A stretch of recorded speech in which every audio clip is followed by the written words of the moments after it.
Hi! In front of me is TCL Tab10 Gen 2, and today I would like to show you how you can edit password saved in Google Passwords Manager.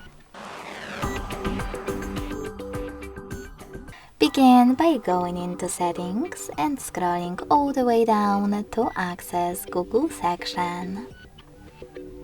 Now tap on Autofill, Autofill with Google, and Google Password Manager. Following that, just tap on one of your passwords that you wish to edit and enter your current login method.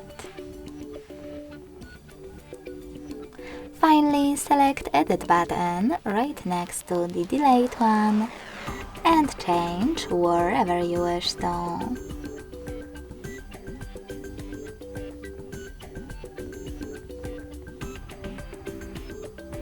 Lastly, hit Save at the top right corner. So when I do that, as you can see, my password has changed. Thanks so much for watching. If you enjoyed this video, don't forget to leave a like, comment and subscribe. Bye!